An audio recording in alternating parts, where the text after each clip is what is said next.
ओम शांति। प्रातः मुरली। ओम शांति। बाप दादा 28/9/2024 के परमात्मा मधुर महाभाग। मीठे बच्चे, जब तुम नंबरवार सतो प्रधान बनेंगे तब ये नेचुरल कैलोमिटीज व विनाश का फोर्स बढ़ेगा और ये पुरानी दुनिया समाप्त होगी। प्रश्न है, कौन सा पुरुषार्थ करने वालों को बाप का पूरा वर्षा प्राप्त होता है? उत्तर, पूरा वर्षा लेना है तो पहले बाप को अपना बारिश बनाओ, अर्थात जो कुछ तुम्हारे पास है वह सब बाप पर बलिहार करो। बाप को अपना बच्चा बना लो तो पूरे वर्षे के अधिकारी बन जाएंगे। सेकंड पॉइंट, संपूर्ण पवित्र बनो तब पूरा वर्षा मिलेगा। संपूर्ण पवित्र नहीं तो मोचरा खाकर थोड़ी सी मानी रोटी मिल जाएगी। ओम शांति। बच्चों को सिर्फ एक की याद में नहीं बैठना है, 3 की याद में बैठना है। भले एक ही है, परंतु तुम जानते हो वह बाप भी हैं, शिक्षक भी हैं और सतगुरु भी हैं। हम सबको वापस ले जाने आए हैं। ये नई बात तुम ही समझते हो। बच्चे जानते हैं वह जो भक्ति सिखाते हैं, शास्त्र सुनाते हैं, वह सब हैं मनुष्य। इनको तो मनुष्य नहीं कहेंगे ना, ये तो है निराकार। निराकार आत्माओं को बैठ पढ़ाते हैं। आत्मा शरीर द्वारा सुनती है। ये ज्ञान बुद्धि में होना चाहिए। अभी तुम बेहद के बाप की याद में बैठे हो। बेहद के बाप ने कहा है, रूहानी बच्चों मुझे याद करो तो पाप कट जाए। यहाँ शास्त्र आदि की कोई बात नहीं है। जानते हो बाप हमको राजयोग सिखला रहे हैं। कितना भारी टीचर है। ऊंचते ऊंच तो पद भी ऊंचते ऊंच प्राप्त कराते हैं। जब तुम सतो प्रधान बन जाएंगे नंबरवार पुरुषार्थ अनुसार, तब फिर लड़ाई होगी, नेचुरल कैलोमिटीज भी होगी। याद भी जरूर करना है, बुद्धि में सारा ज्ञान भी होना चाहिए। सिर्फ एक ही बार पुरुषोत्तम संगम युग पर बाप आकर समझाते हैं। नई दुनिया के लिए छोटे बच्चे भी बाप को याद करते हैं। तुम तो समझदार हो, जानते हो बाप को याद करने से विक्रम विनाश होंगे और बाप से ऊंच पद पाएंगे। ये भी जानते हो इन लक्ष्मी नारायण ने नई दुनिया में जो पद पाया है वह शिव बाबा से ही पाया है। ये लक्ष्मी नारायण ही फिर 84 का चक्र लगाकर अभी ब्रह्मा सरस्वती बने हैं। यही फिर लक्ष्मी नारायण बनेंगे। अभी पुरुषार्थ कर रहे हैं। सृष्टि के आदि मध्य अंत का तुमको ज्ञान है। अब तुम अंधश्रद्धा से देवताओं के आगे माथा नहीं झुकाएंगे। देवताओं के आगे मनुष्य जाकर अपने को पतित सिद्ध करते हैं। कहते हैं आप सर्वगुण संपन्न हो, हम पापी भिखारी हैं, कोई गुण नहीं है। तुम जिनकी महिमा गाते थे अभी तुम स्वयं बन रहे हो। कहते हैं बाबा ये शास्त्र आदि कब से पढ़ना शुरू हुआ है? बाप कहते हैं जब से रावण राज शुरू हुआ है। ये सब है भक्ति की सामग्री। तुम जब यहाँ बैठते हो तो बुद्धि में सारा ज्ञान धारण होना चाहिए। ये संस्कार आत्मा ले जाएगी। भक्ति के संस्कार नहीं जाने हैं। भक्ति के संस्कार वाले पुरानी दुनिया के मनुष्यों के पास ही जन्म लेंगे। ये भी ज़रूर है तुम्हारी बुद्धि में ये ज्ञान का चक्र चलना चाहिए। साथ साथ बाबा को भी याद करना है। बाबा हमारा बाप भी है। बाप को याद किया तो विक्रम विनाश होंगे। बाबा हमारा टीचर भी है तो पढ़ाई बुद्धि में आएगी और सृष्टि चक्र का ज्ञान बुद्धि में है, जिससे तुम चक्रवर्ती राजा बनेंगे। याद की यात्रा चल रही है। ओम शांति। भक्ति और ज्ञान, बाप को कहा जाता है ज्ञान का सागर। उनको भक्ति का सारा मालूम है। भक्ति कब शुरू हुई, कब पूरी होगी, मनुष्यों को ये पता नहीं है। बाप ही आकर समझाते हैं। सतयुग में तुम देवी देवता विश्व के मालिक थे, वहाँ भक्ति का नाम नहीं है। एक भी मंदिर नहीं था, सब देवी देवता ही थे। पीछे जब आदि पुरानी दुनिया होती है, यानी 2500 वर्ष पूरे होते हैं, अथवा त्रेता और द्वापर का संगम होता है, तब रावण आता है। संगम तो जरूर चाहिए। त्रेता और द्वापर के संगम पर रावण आते हैं, जबकि देवी देवता वाम मार्ग में गिरते हैं। ये सिवाय तुम्हारे कोई नहीं जानते। बाप भी आते हैं कलयुग अंत और सतयुग आदि के संगम पर, और रावण आता है त्रेता और द्वापर के संगम पर। अब उस संगम को कल्याणकारी नहीं कहेंगे, उनको तो अकल्याणकारी ही कहेंगे। बाप का ही नाम कल्याणकारी है। द्वापर से अकल्याणकारी युग शुरू होता है। बाप तो है चेतन बीज रूप, उनको सारे झाड़ की नॉलेज है। वह बीज भी अगर चेतन हो तो समझावे। मेरे से ये झाड़ ऐसे निकलता है, परंतु जड़ होने के कारण बता नहीं सकता। हम समझ सकते हैं कि चीज डालने से पहले झाड़ छोटा सा निकलता है, फिर बड़ा हो फल देना शुरू करता है, परंतु चेतन ही सब कुछ बता सकते हैं। दुनिया में तो आजकल मनुष्य क्या क्या करते रहते हैं, इन्वेंशन निकालते रहते हैं, चंद्रमा में जाने की कोशिश करते हैं। ये सब बातें अभी तुम सुन रहे हो। चंद्रमा की तरफ ऊंचा लाखों माइल्स तक चले जाते हैं जांच करने के लिए कि देखें चंद्रमा क्या चीज़ है। समुद्र में कितना दूर तक जाते हैं, जांच करते हैं, परंतु अंत पा नहीं सकते। पानी ही पानी है। एरोप्लेन में ऊपर जाते हैं, उन्हों को पेट्रोल इतना डालना है जो फिर वापस भी आ सके। आकाश बेहद है ना, सागर भी बेहद है। जैसे ये बेहद का ज्ञान सागर है, वह है पानी का बेहद का सागर। आकाश तत्व भी बेहद है, धरती पर ही बेहद है। चलते जाओ सागर के नीचे, फिर धरती है। पहाड़ी किस पर खड़ी है? धरती पर। फिर धरती को खोदते हैं तो पहाड़ निकल आता है, उसके नीचे फिर पानी भी निकल आता है। सागर भी धरनी पर है, उसका कोई अंत नहीं पा सकते हैं कि कहाँ तक पानी है, कहाँ तक धरती है। परमपिता परमात्मा जो बेहद का बाप है, उनके लिए बेअंत नहीं कहेंगे। मनुष्य भल कहते हैं कि ईश्वर बेअंत है, माया भी बेअंत है, परंतु तुम समझते हो ईश्वर तो बेअंत हो ही नहीं सकता।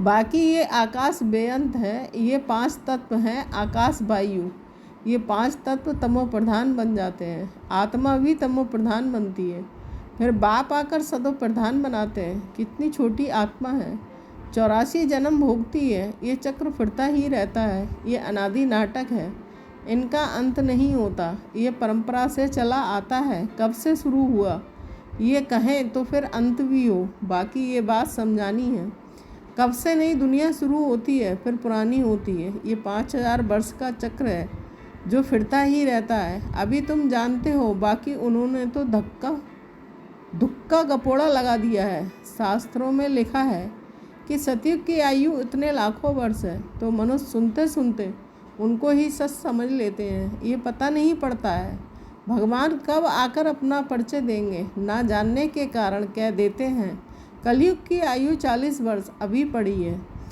जब तक तुम ना समझाओ, अभी तुम निमित्त हो समझाने के लिए कि कल्प 5000 वर्ष का है, ना कि लाखों वर्ष का है। भक्ति मार्ग की कितनी सामग्री है। मनुष्य को पैसा होता है तो फिर खर्चा करते हैं। बाप कहते हैं मैं तुमको कितने पैसे देकर जाता हूँ। बेहद का बाप तो ज़रूर बेहद का वर्षा देंगे, इससे सुख भी मिलता है, आयु भी बड़ी होती है। बाप बच्चों को कहते हैं कि मेरे लाडले बच्चों, आयुष्मान भव। वहाँ तुम्हारी आयु 150 वर्ष रहती है, अभी काल नहीं खा सकता। बाप वर देते हैं, तुमको आयुष्मान बनाते हैं, तुम अमर बनेंगे। वहाँ कभी अकाली मृत्यु नहीं होगी, वहाँ तुम बहुत सुखी रहते हो, इसलिए कहा जाता है सुखधाम। आयु भी बड़ी होती है, धन भी बहुत मिलता है, सुखी भी बहुत रहते हो, कंगाल से सिरताज बन जाते हैं। तुम्हारी बुद्धि में है बाप आते हैं देवी देवता धर्म की स्थापना करने। वह तो जरूर छोटा झाड़ होगा, वहाँ है ही एक धर्म, एक राज, एक भाषा। उसको भी कहा जाता है विश्व में शांति, सारे विश्व में हम ही पाठधारी हैं। ये दुनिया नहीं जानती, अगर जानती हो तो बताएं कब से हम पाठ बजाते आए हैं। अभी तुम बच्चों को बाप समझा रहे हैं। गीत में भी है ना, बाबा से जो मिलता है सो और कोई से नहीं मिलता। सारी पृथ्वी आसमान, सारे विश्व की राजधानी दे देते हैं।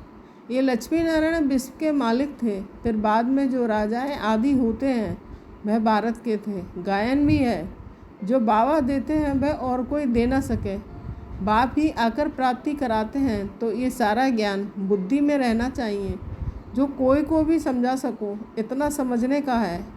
अब समझा कौन सकते हैं जो बंधन मुक्त हो।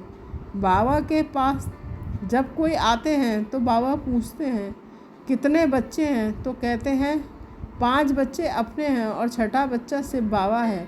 तो ज़रूर सबसे बड़ा बच्चा ठहरा ना, शिव बाबा के बन गए तो फिर शिव बाबा अपना बच्चा बनाए, विश्व का मालिक बना देते हैं। बच्चे बारिश हो जाते हैं। ये लक्ष्मी नारायण शिव बाबा के पूरे बारिश हैं। आगे जन्म में शिव बाबा को सब कुछ दे दिया, तो तो वर्षा ज़रूर बच्चों को मिलना चाहिए। बाबा ने कहा मुझे बारिश बनाओ, फिर दूसरा कोई नहीं। कहते बाबा ये सब कुछ आपका है, आपका फिर हमारा है। आप हमको सारे विश्व की बादशाही का वर्षा देते हो, क्योंकि तुमको जो कुछ था वह दे दिया। ड्रामा में नूद है ना। अर्जुन को विनाश भी दिखाया तो चतुर्भुज भी दिखाया। अर्जुन कोई तो नहीं है, इनको साक्षात्कार हुआ, देखा राजाई मिलती है, तो क्यों ना शिव बाबा को बारिश बनाऊं, वह फिर हमको बारिश बनाते हैं। ये सौदा तो बहुत अच्छा है, कभी कोई से कुछ पूछा नहीं, गुप्त सब कुछ दिया। इसको कहा जाता है गुप्त दान। किसको क्या पता इन्हों को क्या हो गया, किन्होंने समझा इनको बैराग आया है, शायद सन्यासी बन गया। तो ये बच्चियां भी कहती हैं कि 5 बच्चे तो अपने हैं, बाकी एक बच्चा हम इनको बनाएंगे। इसने भी सब कुछ बाबा के आगे रख दिया, जिससे बहुतों की सर्विस हो। बाबा को देख सबको ख्याल आया, सब घरबार छोड़ भाग आए। वहाँ से ही हंगामा शुरू हुआ। घरबार छोड़ने की उन्होंने हिम्मत दिखाई।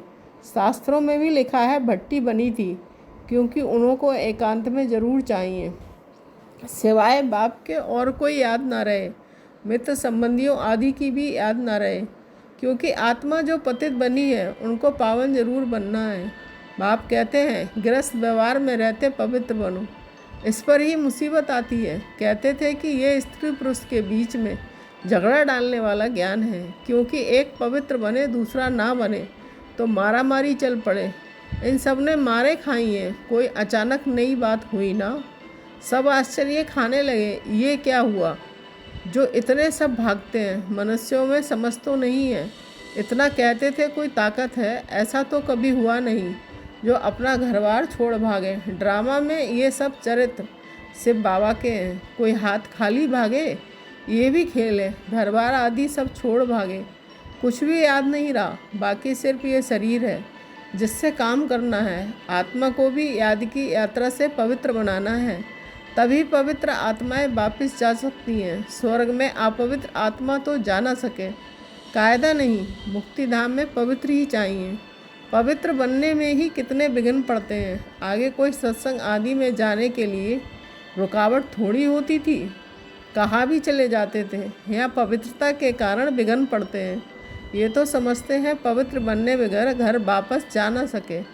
धर्मराज द्वारा मोचरे सजाएं खाने पड़ेंगे, फिर थोड़ी मानी मिलेगी। मोचरा नहीं खाएंगे तो पद भी अच्छा मिलेगा, ये समझ की बात है। बाप कहते हैं मीठे बच्चों, तुमको हमारे पास आना है, ये पुराना शरीर छोड़ पवित्र आत्मा बन आना है। फिर अब 5 तत्व सतो प्रदान नए हो जाएंगे, तब तुमको शरीर नए सतो प्रदान मिलेंगे। सारे उथल पाथल हो नए बन जाएंगे। जैसे बाबा इनमें आकर बैठते हैं, वैसे आत्मा बिगर कोई तकलीफ गर्म महल में जाकर बैठेगी। फिर जब समय होता है तो बाहर आ जाती है, तो जैसे बिजली चमक जाती है, क्योंकि आत्मा पवित्र है। ये सब ड्रामा में नूद है। अच्छा, मीठे मीठे सिकील दे बच्चों के प्रथमात पिता बाप दादा का याद प्यार गुड मॉर्निंग नमस्ते। हम रूहानी बच्चों की रूहानी बाप दादा को याद प्यार गुड मॉर्निंग नमस्ते नमस्ते। शुक्रिया बाबा, शुक्रिया। धारणा के लिए मुख्य सार 1 पॉइंट। आत्मा को पावन बनाने के लिए एकांत की भट्टी में रहना है। एक बाप के सिवाय दूसरा कोई भी मित्र संबंधी याद ना आए। 2 पॉइंट। बुद्धि में सारा ज्ञान रख, बंधन मुक्त बन, दूसरों की सर्विस करनी है। बाप से सच्चा सौदा करना है। जैसे बाप ने सब कुछ गुप्त किया, ऐसे गुप्त दान करना है। वरदान, माया के विकराल रूप के खेल को साक्षी होकर देखने वाले माया जीत भव। स्पष्टीकरण, माया को वेलकम करने वाले उसके विकराल रूप को देखकर घबराते नहीं। साक्षी होकर खेल देखने से मज़ा आता है, क्योंकि माया का बाहर से शेर का रूप है, लेकिन उसमें ताकत बिल्ली जितनी भी नहीं है। सिर्फ आप घबरा कर उसे बड़ा बना देते हो। क्या करूं, कैसे होगा, लेकिन यही पाठ याद रखो, जो हो रहा है वो अच्छा और जो होने वाला है वो और अच्छा। साक्षी होकर खेल देखो तो माया जीत बन जाएंगे। स्लोगन, जो सहनशील है वह किसी के हाव भाव स्वभाव में जलते नहीं।